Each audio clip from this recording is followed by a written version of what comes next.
Olá, a aula de hoje é sobre fungos, tá? Só para iniciar, para dizer que eu peguei a apostila de vocês e coloquei, tá bom? Para facilitar, vamos dizer assim. Então, vamos lá. O que são fungos? Embora existam espécies aí que são bem parecidas com as plantas, né? Os fungos são classificados em outro reino, que é o reino fungi. Durante muito tempo, eles já foram, sim, confundidos com plantas, mas hoje nós sabemos que os fungos não são plantas, eles têm um reino próprio, tá? Eles são, então, classificados em um reino à parte. Bom, características desses fungos aí, eles não fazem fotossíntese, portanto não possuem cloroplasto.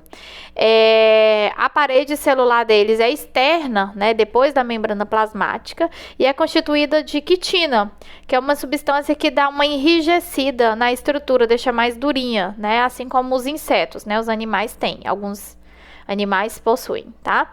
Então, os fungos são eucariotos, ou seja, tem a membrana individualizada. Podem ser uni ou pluricelulares, né? Uni como, por exemplo, as leveduras, né? Ou pode ser pluricelular. Exemplo, o bolor, aquele mofo que você vê lá no pão, tá? Os pluricelulares são formados por uma rede de filamentos chamadas de hifas, e o conjunto dessas hifas é chamada de micélio. Vamos observar também que os fungos, eles estão presentes em vários locais, né? Então, quando os fungos pluricelulares desenvolvem as suas hifas, eles costumam se fixar em locais como troncos, né? Como o solo, se estiver úmido, tá? Mas também pode ser em uma superfície mais lisa, né? Não sendo somente essas estruturas. Bom, falando sobre os fungos, o que a gente mais lembra, assim, são os cogumelos, que são aqueles mais comuns, né? O cogumelo é um fungo, mas não é só cogumelo. Bom, são mais de 70 mil espécies. Existem espécies uni e pluris, como eu já falei, são eucariotos e heterótrofos, não fabricam seu alimento. Aqui nós temos a organização dos fungos para vocês prestarem atenção. Nós temos representados ali as hifas, deixa eu colocar aqui o lápis. Então, aqui nós temos as hifas, né? Representando aí, é como se fossem as raízes. Se você observar, talvez é por isso que o fungo foi confundido durante muito tempo como planta. Porque ele tem uma estrutura sobre a terra e tem uma estrutura que fica embaixo da terra, ou do tronco, nesse caso aí tá mostrando aí a terra. Então, aí eu tenho as hifas, que são as estruturas parecidas com as raízes, e o conjunto dessas hifas é chamado de micélio, tá? O conjunto delas é chamada de micélio. E essa parte de cima aqui, ó, que eu tenho é chamada de corpo de frutificação, tá bom? Então, são três partes principais. O corpo de frutificação na parte de cima, as hifas, né? E o conjunto delas, o micélio. Observando aqui, então, ó, mais uma vez, eu tenho um cogumelo, o que você vê lá é a parte de cima, certo?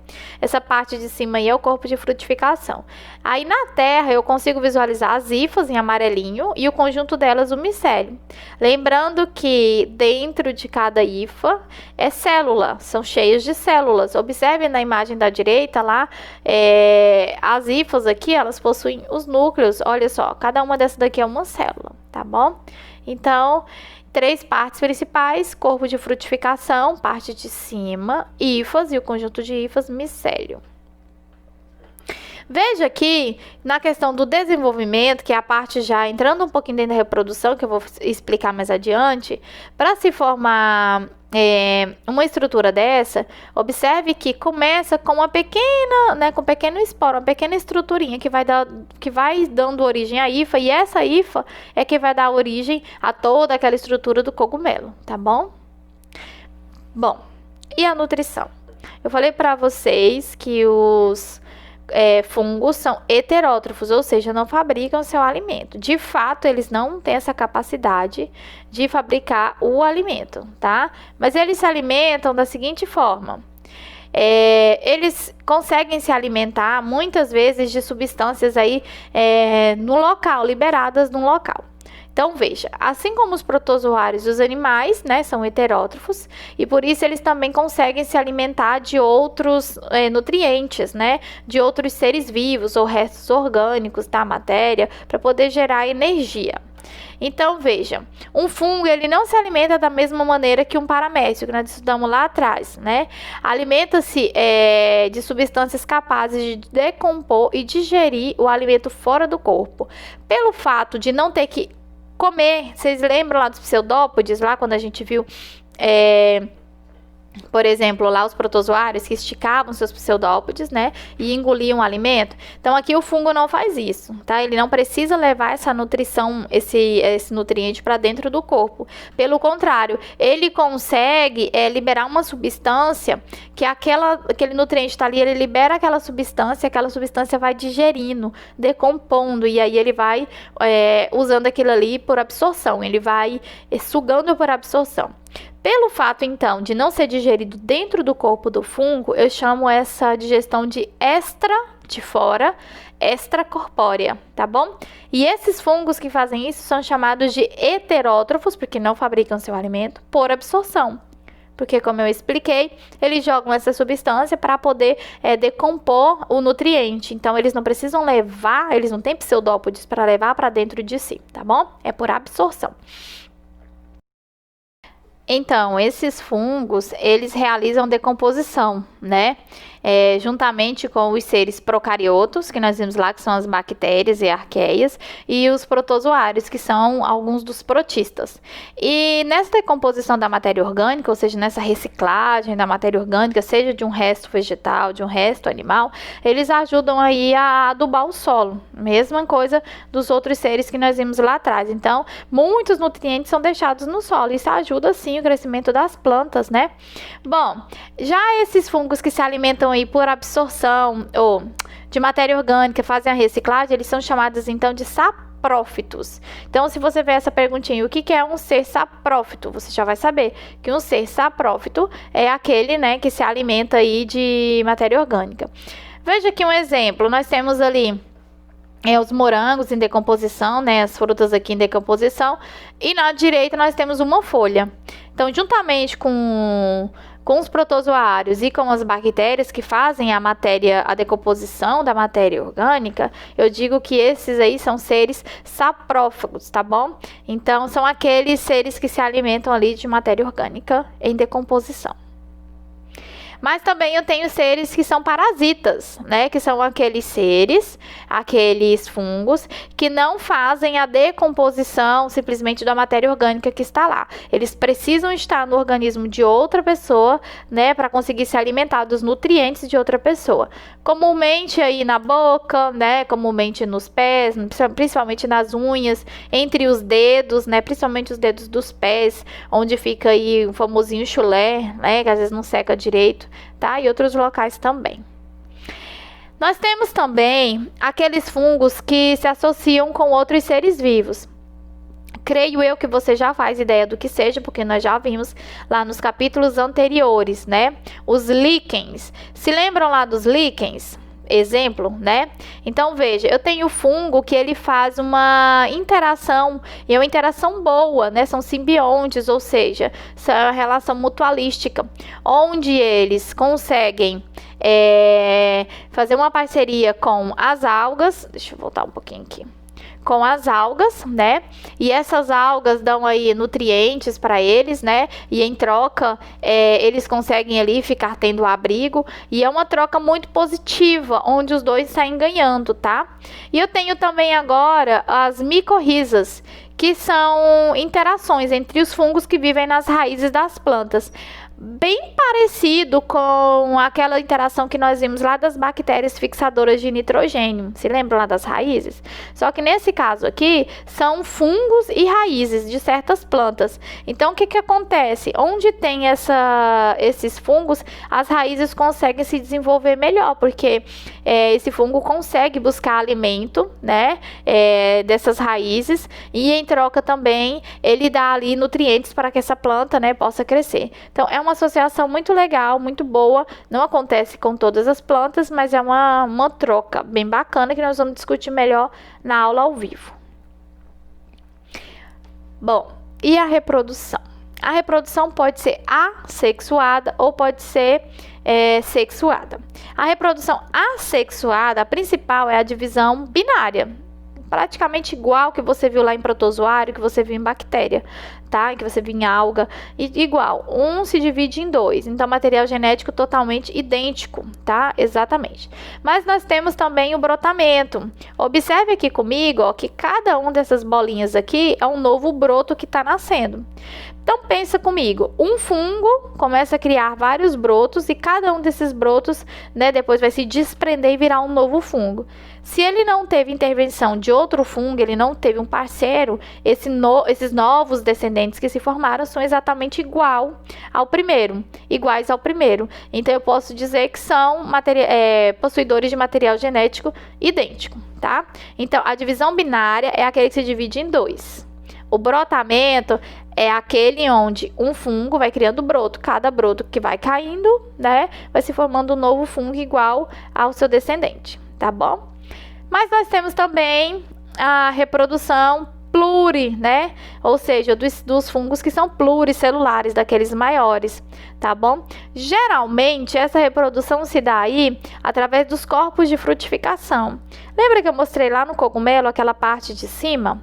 Então, aquela parte de cima geralmente é onde vai acontecer a maior parte da reprodução. E para isso também se engloba os esporos que são liberados. Vou mostrar aqui para vocês. Ó, essa é a reprodução assexuada. Na reprodução assexuada, nós vimos lá atrás o brotamento. Então, esse daqui é o brotamento.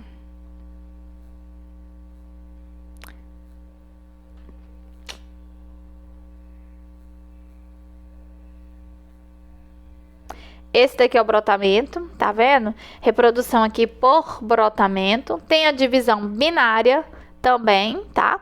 E diferentemente, nós temos aqui, ó, a sexuada. Vou mostrar melhor ela aqui na outra página. Observa aqui. O que acontece? Vou voltar lá para vocês verem a diferença. Então, olha só. O que acontece? O fungo, ele tem essa estrutura aqui, que é chamada corpo de frutificação. Essa estrutura aqui, ela tem aqui embaixo as hifas, tá vendo? O conjunto das hifas, o micélio.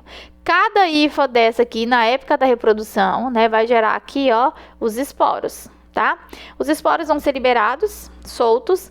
Esses esporos vão caindo, sendo elevados, onde eles fixarem, por exemplo, no tronco de uma árvore, né, caído no chão, um lugar úmido, eles vão dar origem a hifas. Observe que no exemplo, é só para identificar, um esporo amarelinho deu origem a uma hifa amarelinha e um vermelhinho deu origem a uma hifa vermelhinha. Bom, eles vão germinar, vão se fundir, se encontrar, né, a partir desse momento que eles se encontram, tá vendo aqui que se encontraram, vai originar o corpo de frutificação em cima. Então quer dizer que a hifa libera o esporo vai virar a hifa, que vai gerar o corpo de frutificação, e quando tiver na época de reprodução, a hifa vai gerar o esporo de novo. Sim, é um ciclo, né? Para ficar mais fácil de você entender, veja aqui, ó, na figura anterior. Eu tenho a parte de cima, tá vendo lá? Os esporos estão sendo germinados, e aqui embaixo, ó, dá para você ver claramente aqui, ó, o esporo dando origem à hifa. Consegue observar? Essa hifa aqui vai crescer, formar o corpo de frutificação, que é esse daqui, que no caso não é igualzinho o cogumelo que você viu lá atrás, já é diferente, tá? Mas é um corpo de frutificação. Quando tiver na época da reprodução, vai liberar esporos, esporo vai originar a hifa vai crescer formando um micélio, que vai originar o corpo de frutificação, que vai gerar esporos e assim vai, tá bom? Então é um ciclo, tá? Não tem nada de difícil. Bom, e quanto à diversidade? Os fungos, como eu falei, podem ser classificados aí como unipluricelulares. O primeiro exemplo que nós temos são as leveduras, né, que são unicelulares, só tem uma célula, não precisa de oxigênio, tá? Então elas vivem em locais aí onde não precisa de oxigênio e elas retiram a energia delas aí por meio da fermentação. Por isso que são usadas então para fazer as bebidas alcoólicas, principalmente. Tá? É um exemplo bem simples, não precisa de oxigênio, através da fermentação elas tiram os nutrientes e energia. O segundo exemplo que nós temos são os bolores, alguns podem ser uni, alguns podem ser pluris. Então observa aqui no lado que nós temos uma imagem, né, de uma laranja aí com um mofo. Então o mofo é um fungo, tá? O que acontece? Nesse momento ele está tentando se alimentar ali do que é orgânico. Ele vai ali através do mofo, né? Das suas estruturas vão se juntando, vários vão se juntando e vai se alimentando ali, deixando aquele alimento em estado de decomposição, tá? Os bolores, então, eles produzem esporos e esses esporos são levados aí pelo ar. Então, se o alimento não estiver guardado no local adequado, coberto, né, esses esporos podem cair, vão formando colônias, ou seja, se juntando um ao outro, né? E ali naquela superfície vai ficando aquela textura mais aveludada, branquinha, né? Ou mais cinzinha, depende do alimento. E aquilo ali, no caso, já é a colônia de fungos, né? E muitas vezes nós conseguimos verificar, exemplo, eu tenho uma fruteira e eu tenho uma fruta só com fungo. E aí eu não tiro as outras frutas ao redor, né? O que acontece? As outras frutas também vão ficando contaminadas. Então, eu não posso... essa daqui que tá ficando podre, as outras não. Então, uma contamina as outras, porque, como eu falei, os esporos são levados pelo vento, né? O contato, então, se tá um ventinho bem fraco mesmo, é capaz de levar o esporo, passar para outra fruta e ela também ser contaminada. Então, é igual queijo, se o queijo já está mofado, né? Se você guardou aí durante muitos dias, fui pegar o queijo na geladeira, esqueci, estava mofado. Tirei só a parte do lado de fora que estava mofado e comi o de dentro. Não pode, tá contaminado, tá cheio de hifas. Lembra que nós vimos? Então, tá? Contaminado, não pode. Então, aqui nós temos exemplos, né? O vinho, por exemplo, aí, né? As leveduras que são anaeróbias, que eu falei que não precisam de oxigênio, elas necessitam, né, de oxigênio, tá? Através da fermentação. E alguns alimentos, por exemplo, com bolor, né? Alguns queijos aí, ou pães, né? Frutas que podem ter o bolor, tá bom? Agora nós vamos aos pluricelulares, vamos dizer mais assim precisamente, aqueles maiores, tá? Nós temos os cogumelos e os orelhas de pau. Os cogumelos são os mais comuns aí que todo mundo conhece, principalmente champignon, né? Mas também existe cogumelo que é tóxico, né? Que não pode ser comido nem pelo ser humano e nem por outros animais, que pode levar inclusive à morte, tá? E os orelhas de pau, que o nome já diz, orelha, parece uma orelhinha mesmo, principalmente nos troncos, dá para você ver o corpo de frutificação bem visível, tá? Os orelhas de pau, se você olhar e lembrar, vários lugares que você vai, principalmente próximo a córrego, rio, você consegue ver ali naqueles troncos que estão caídos, de árvores mortas, né? Aquelas estruturinhas em colônias, vou mostrar aqui. Então, aqui da esquerda eu tenho os cogumelos, né? E da direita eu tenho as orelhas de pau. Tem de outras colorações também. Esse da esquerda, que é esse cogumelo, esse é um cogumelo venenoso, não é, no caso, usado para alimentação, tá? E ali do lado direito eu tenho as orelhas de pau, que não serve para alimentação também, mas é um tipo de cogumelo, tá? E aqui eu tenho os cogumelos que podem ser comidos, são os comestíveis, né? Então eu tenho aí, por exemplo, o champignon, que é o mais comum que a gente usa aí, mas também tem o shiitake, o shimeji, tem outros aí, tá? Então existem fungos comestíveis, existem fungos que não são comestíveis, mas não, vamos dizer assim, são tóxicos, e existem fungos que são muito tóxicos, que podem causar aí efeitos mirabolantes, né? A pessoa comer, ficar totalmente alucinada, usado como droga, inclusive, né? Então, inclusive, levar à morte, tá? Tomar muito cuidado, não sair consumindo qualquer fungo achando que tudo é comestível. As associações que eu comentei lá atrás, né? Então, as associações que são mutualísticas ou comensais, né? E são boas, vamos dizer assim, é onde há troca entre o fungo e outro ser vivo. E há também as associações que não são legais, que os fungos necessitam de outro ser vivo, mas prejudicam, que são os parasitas, as parasitárias. Então, vamos ver aqui primeiro os links que eu comentei lá atrás. Das associações mutualísticas entre um fungo, que é um ser heterótrofo, e um que é um autótrofo. Exemplo, uma alga, que nós vimos, uma cianobactéria. Onde o fungo, né, vai receber desse ser autótrofo a matéria orgânica para ele se alimentar, né? E lá ele fica protegido de todos os fatores, vento, chuva e tal, tá? E em troca, o que ele faz? Opa, Tô aqui recebendo tudo isso, em troca ele começa a dissolver as substâncias, lembra das algas, das rochas, e o seu autótrofo começa a usar aquilo para fazer a sua fotossíntese, né? Por exemplo, os sais minerais. Então é uma troca onde os dois saem ganhando, tá? Isso não é só em rochas, pode ser na superfície de uma árvore, pode ser num telhado, pode ser, né, em um tronco, tá?